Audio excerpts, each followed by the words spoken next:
Hi, it's Andrea again with Beats by Britain.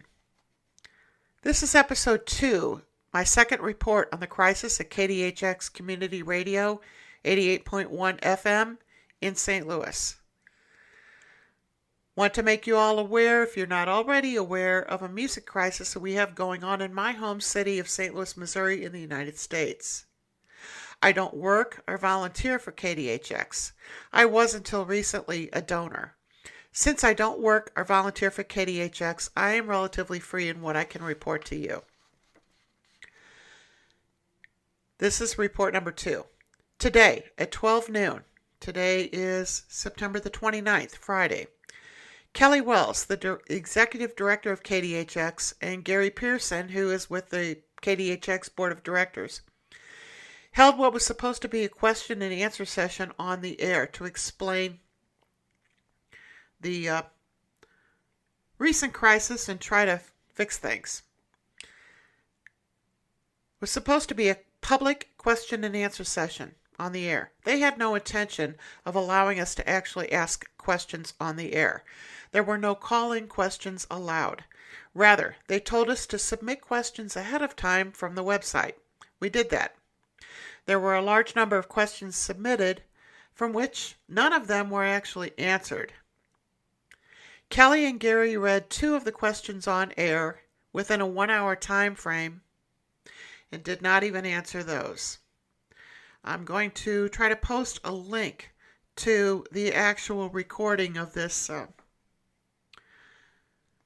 discussion, lecture, presentation that they had on the air. I'm going to leave it up to you to judge whether any of this was appropriate to be said on the air or not. But basically, no questions were answered, and only 2 questions were even read.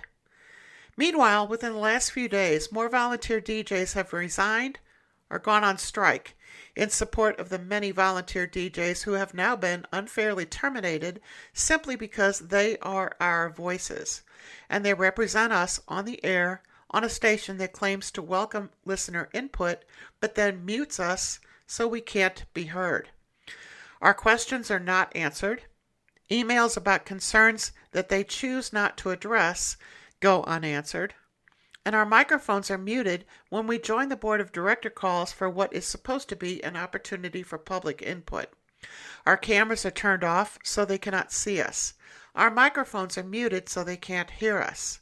The online chat function in Zoom is turned off so we can't chat online with them. We join in the Zoom calls at the board of director meetings, but we are completely shut out of the conversation. So as a result, large chunks of airtime are now filled with robot radio with no DJs. The DJs are our friends, they're representative of our local community, they're local musicians, they are dedicated lovers of the music they spin. We want our DJs back. The DJs that are still on the air at 88.1 FM KDHX in St. Louis cannot say this, but I can. We are in the middle of a pledge drive this week. Don't donate 1 red cent to KDHX Community Radio until we are fairly represented on the board of directors, the Community Advisory Board is reinstated, the board of directors meetings are reopened to public comment, and the DJs who were terminated are reinstated if they want their jobs and their slots back, their time slots back. And we want the current DJs to stop being targeted by station management. Current DJs are now told they have to attend mediation meetings or their shows will be pulled off the air. We want that to stop. I'm posting links to all the news articles about this community radio disaster here. Remember, even if you don't have any ties to St. Louis Community Radio, your community radio station could be next. This is vital. Please read the links and let me know what you think. Thanks.